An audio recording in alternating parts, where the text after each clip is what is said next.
The Asian markets, a buy or a sell? What shall we guess is the best situation for the markets currently? Shall we be on the buy side or not? Let's have a closer look to the charts and let's discuss how we can find our trading situations out of these current market situations. And in this case, I have two indices with us, the Japanese Nikkei 225 and I have the Shanghai Composite Index. Both really interesting, both showing a very nice picture, perfect for trading, and yeah, really interesting to discuss. So let's start with the Nikkei 225, which had a strong moment in the last, or not only a moment, strong months in the past year, really strong from the low here in March 2020. The market was gaining really strong, and you can see the typical structure we normally see in the market. We had a break here and we have something here after the top. Early this year we have something coming down, and yes indeed, this looks really like a corrective pattern. And you might remember that the market typically likes to move into a strong direction, to have a break, and then continue to the upside in this case. So let's do some theoretical things here. You can see that the market is constantly moving in these kind of patterns. You see it in 1, 2, 3, 4, 5 wave to the up, and then a break coming down a little bit, a strong move to the upside, another break, a fourth wave to the downside, and a subsequent bull market again. The last one in this one, not given how long it will be, but continuing the up move. And this is really much looking the same here with the Nikkei 225. You can see we have roughly the same structure. So I would think about something like this. Definitely the daily chart is giving us the same indication. You can see here we have a, let's do it in a trend channel. You can see that this is a very typical corrective pattern and encouraging us to think about a long position in this case. Normally a corrective pattern is something like an ABC, somehow. You can see this sometimes here within the chart, or sometimes it's more like a shaky to the side. It looks a little bit like a sideways move, but going back and forth, and then continuing after that. So this is a very typical situation we have here. So I think about buying this market, but when I do this, it might be the last one, the last leg of this bull market to come. How long will it be? Yeah, that's a typical question. You can estimate this a little bit by just measure the moves before. For example, you can think about what was the first leg to the upside. It was roughly this way up, and if you just take the 100% projection of this move here and add it, for example, here, it's not given that this is the low. We will check the low, shorter time frames in a minute. But if you see this, you can see, okay, the same length is a very typical one and would lead us to 34,000 roughly. And there's another way to measure this. You can measure the whole way up from here to the highest point here and take this here. But in this case, it does not make sense to take the 100% projection. You take some Fibonacci levels, the 38.2 and the 61.8. In this case, we don't have a cluster. A cluster is typically a level with many Fibonacci levels at the same price level. But in this case, we don't have this. You can see there's a big difference between. This indicates, okay, more or less roughly between these levels here, for example, could be the target for the next move. But it's not, it can also be this area here. So it is just an educated guess what the market is doing. But anyway, in both cases, it is leading to higher prices.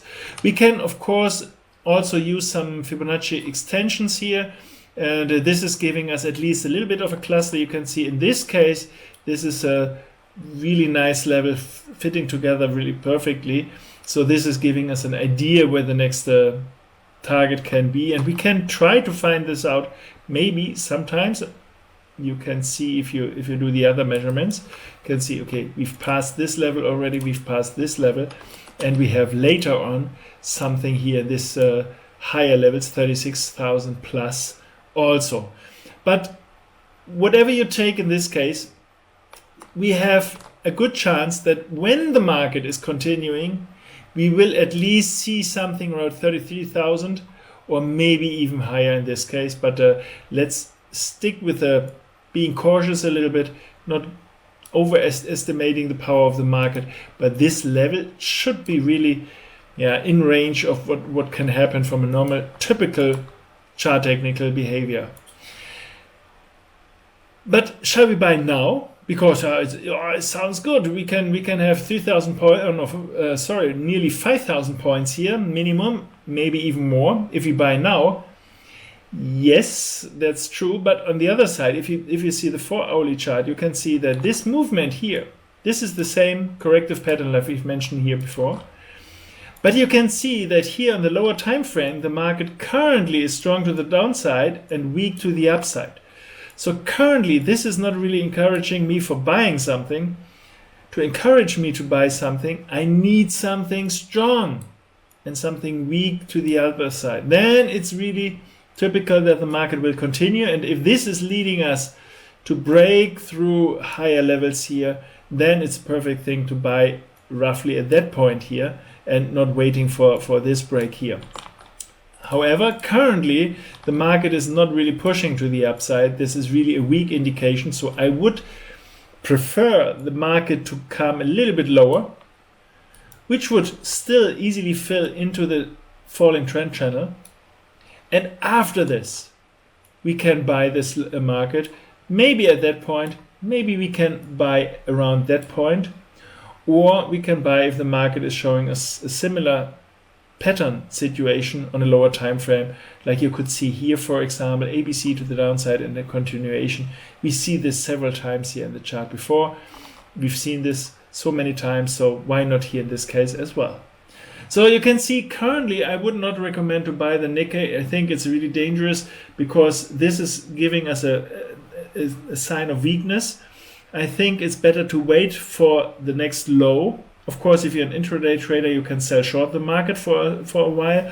But after the next low, the next push through the intermediate highs here, or maybe even here, could give us a good trading opportunity. And of course, at the lower point here, we can use something like a indication from any oscillator, for example. If the market is coming down and the oscillator is down, then we can think about buying.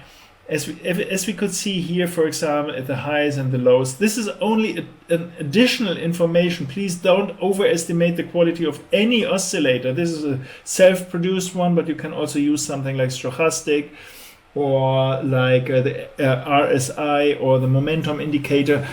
They are all doing nearly the same thing.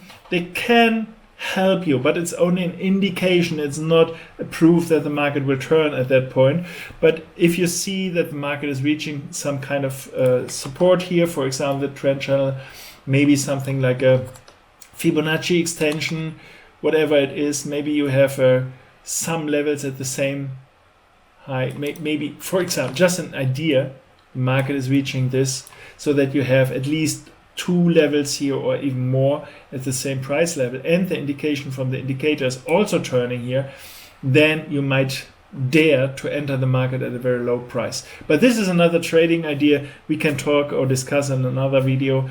This is not for now, but currently the market is indicating not to buy at this very moment because the lower time frames are not indicating real strength currently. Okay, so far the Nikkei 225. What about the Chinese market? And I promised you to talk about the Shanghai Composite Index in this case. And this is really, really interesting because China is getting more and more important for the world, not only as an export country, exporting country or importing goods. It's also really important because more and more companies from there have more influence into the world market. So it's quite interesting to trade these markets as well, even if you normally buy your home market, whatever it is, or if you buy the US stocks, for example, because you know them. I think it's really important to have other markets in scope as well. So I think the Shanghai Composite might be something really useful. And the funny thing is that also the Shanghai people and the traders there are thinking the same like all the other people around the world. You can see that after a strong move to the upside, an ABC pattern to the downside, something similar like this one will continue in the next step. So this is a really typical, it's no difference from all over the world. The trading behavior or the buying and selling behavior of the market participants seems to be nearly the same all around the world. So if you have a closer look at this very end here in the weekly chart, beginning from early this year, February, you can see that the market is coming down strongly and now coming up. And a very easy thing you can do as a trader, or if you want to buy or sell a market, you can just compare what is the strong move and what is the weak move. So the current move is obviously upwards, but you can see this is the down move was way stronger. It was not so many shaky moves, not so many overlappings. It is a strong short move. You can see this only took a few days, while this is lasting a few weeks. So the indication is the last strong move was a down move, and the current up move is really weak compared to this. So I think it's a good chance that the market will continue at least one time into the strong direction, which is downwards. So maybe from that level, maybe we will have a higher high, but roughly around this level, we can expect that the market will fall down again into the area around 3,140, roughly here, the index of the Shanghai Composite. So we have a very important information through the charts. Of course, they are not allowing us to see the future, but we can see that currently the market participants are not willing to buy at any price. They are really, really cautious about the market situation.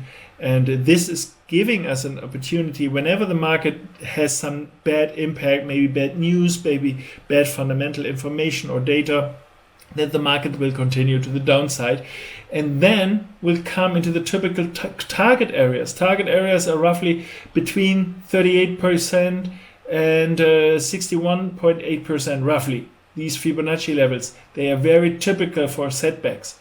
But in this case, you can see the yellow mark here. This is the same level like this one here, which is roughly indicating a typical setback. And you can see this would be the perfect within this shape here, and would give us maybe then a good opportunity to enter the market on the bull side. But currently, I would not necessarily recommend for the buy side on this time frame, because this is too dangerous that the market is setting or falling back until this area here. Well, on the lower time frame, let's have a closer look. What we've seen here, of course, is the same one here in the hourly charts. It's exactly the same trend channel here. But on the other side, you can see that the last move is looking like this. And we've talked about this before, this 5-wave pattern interrupted by short corrective patterns here in a 5-wave type, which is might be exactly the same fact here, can lead us a little bit higher. You can see that I've drawn this yellow mark here a little bit higher than the last highs here, which is maybe just taking into account that the market might overshoot a little bit, but this is still in the range of the trend channel here. And to make it clear to the upper side here, you can see, okay, this is not really killing the bear situation here. But to enter the market on the short side, of course, normally I would wait for a trigger. And a trigger can be something like breaking through the last lows here, which is roughly 3,380, roughly. Please find out by yourself. It's 11th of May this year, the low. And but of course you can enter the market on a lower time frame also. This is something I prefer normally. So if the market is going down sharply and coming back in a weak manner, you can see this is exactly the same we had here, but in the other direction and on a lower time frame. So if you have something like this, you can say, okay, I can enter short the market at that level already, expecting that the market will continue to fall, and of course in the wake of this also break through the trend channel and the last intermediate highs here, what we lows in this case, and giving us an early indication of a subsequent plunge here in the market to roughly 3,150. I hope this is helping you a little bit, giving you an idea how we check the markets, how we look at the markets. Of course, you can add some of your knowledge. You can use a candlestick pattern if you like. So you can use, for example, the indicators. I've talked about them before. So if you like to bring things together, you can set up your trading as a modular style, and putting together all the indications that are giving us an idea which direction the market is going. But I think following the waves, where's the strong move, where's the weak move, is helping me a lot to decide which direction is the right one I want to invest in or I want to trade in, and which I should keep my fingers out of the market and wait for a better sign or better price level to enter again. So I hope this helps you, and I'm hoping you will have a good trading week.